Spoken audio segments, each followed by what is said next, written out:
12 जून 2025 को air India की flight जो अहमदाबाद से लंदन जा रही थी वो क्रैश हुई और कई लोगों की जान इस घटना में गई। पूरा देश इस घटना से दुखी है। पीड़ित परिवारों के दुख में पूरा देश शामिल है। ये फ्लाइट क्रैश हमें बहुत सी चीज़ें सिखा कर जाती है। श्री शांत सुधारस नामक एक जैन ग्रंथ में पूज्य विनय विजय जी महाराज साहब ने बहुत सी सोचने समझने जैसी बातें लिखी है जो इस फ्लाइट क्रैश के बाद बहुत ही रिलेटेबल और रेलेवेंट लगती है। आयुर्वायुवत, हम सभी का आयुष्य यानी कि उम्र हवा की तरह चंचल है, आयु वायु की तरह है। आयुष्य को सभी वस्तुओं का बेस माना गया है। इस फ्लाइट में बैठने वाले मेजॉरिटी लोग यंग थे। मेडिकल हॉस्टल में भी कई यंग डॉक्टर्स और स्टूडेंट्स थे। उनमें से किसी ने भी नहीं सोचा होगा कि हमारी लाइफ का एंड इस तरह से होगा। पर यह सनातन सत्य है कि आयुष्य का कोई भरोसा नहीं है। हमें नहीं पता कि हमारा कौन सा क्षण आखिरी क्षण है। हम कल की, परसों की, 1 साल बाद की, 5 साल बाद की, 10 साल बाद की प्लानिंग करते हैं, लेकिन हमें यही नहीं पता कि अगले क्षण क्या होने वाला है। कवलयन विरतम जंगमा जंगमम, शास्त्रों में यमराज की कल्पना की जाती है।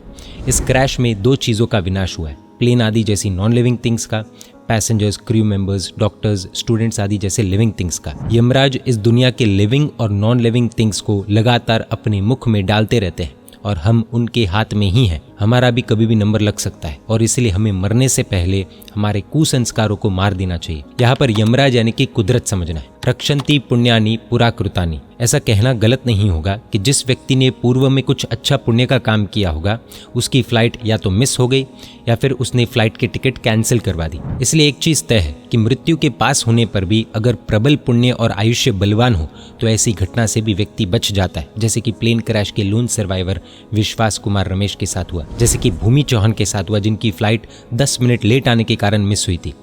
एक मैसेज व्हाट्सएप में घुमा था कि अमेरिकन दीक्षार्थी ऋषि भाई की दीक्षा में एक व्यक्ति आउट ऑफ इंडिया से आए थे और वे भी इसी फ्लाइट से वापस जाने वाले थे, लेकिन श्री केसरिया जी तीर्थ यात्रा के दौरान उन्होंने उनकी टिकट कैंसिल करवाई थी। लग्नापदः संपदः, इस दुनिया में हमने जितनी संपत्ति कमाई है सबके पीछे आपत्ति आफतें तो लगी हुई ही है और ये फैक्ट है। जितना ज्यादा पैसा उतनी ज्यादा प्रॉब्लम्स। विडंबना ये है कि संपत्ति के पीछे आपत्ति है, लेकिन आपत्ति के समय में संपत्ति, पैसे, धन दौलत कितनी काम आती है वो एक बहुत बड़ा प्रश्न है। जब कोई ऐसी घटना घटती है तब संपत्ति भी किसी काम की नहीं रहती। एक न्यूज आई थी कि टाटा ग्रुप द्वारा प्लेन क्रैश के हर विक्टिम के परिवारजन को 1 करोड़ की धनराशि एज कॉम्पेंसेशन देने का अनाउंस किया गया। इस विषय पर किसी विक्टिम के एक रिलेटिव ने इंटरव्यू में कहा था कि मैं 2 करोड़ एयरलाइन कंपनी को दे सकती हूँ, लेकिन क्या मेरे परिवारजन मुझे वापस मिलेंगे? इस संवेदना को यहाँ पर समझने जैसा है।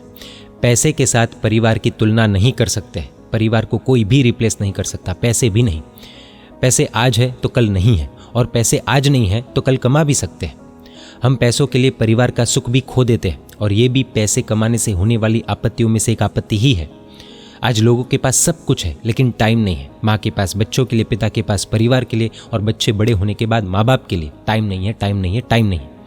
हम आज पैसों के पीछे भाग तो रहे लेकिन क्या खो रहे वो समझ नहीं पा रहे। व्यक्ति के जाने के बाद पता चलता है कि 1 या 10 करोड़ भी उस व्यक्ति की जगह नहीं ले सकता है। इसी बीच एक न्यूज़ सुनने में आई कि एक कपल डिवोर्स लेने का फैसला कर चुका था, लेकिन इस घटना के बाद उन्होंने अपना डिवोर्स कैंसिल कर दिया। तान जनान वीक्ष्य बत भस्म भूयंगतान, हमने सोशल मीडिया में पोस्ट हुए कई वीडियोस में देखा होगा कि परिवार वाले अपनी बेटी, बहन, माता पिता, भाई जमाई को सी ऑफ करने आए थे, पर उनको पता नहीं था कि ये उनकी आखिरी मुलाकात थी।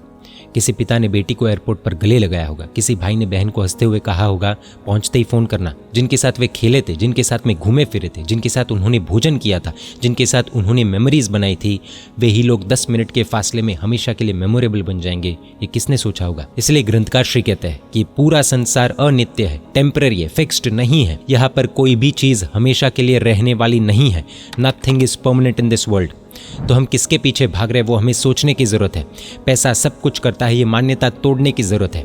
आज जो है वो कल नहीं होगा, जो सामने है वो सपना भी हो सकता है, और जो सच्चाई है वो है मृत्यु जो हर पल पास आ रही है। तो अब भी अगर हम नहीं जागे तो कब हमारी जिंदगी की फ्लाइट भी क्रैश हो जाएगी वो हमें पता भी नहीं चलेगा।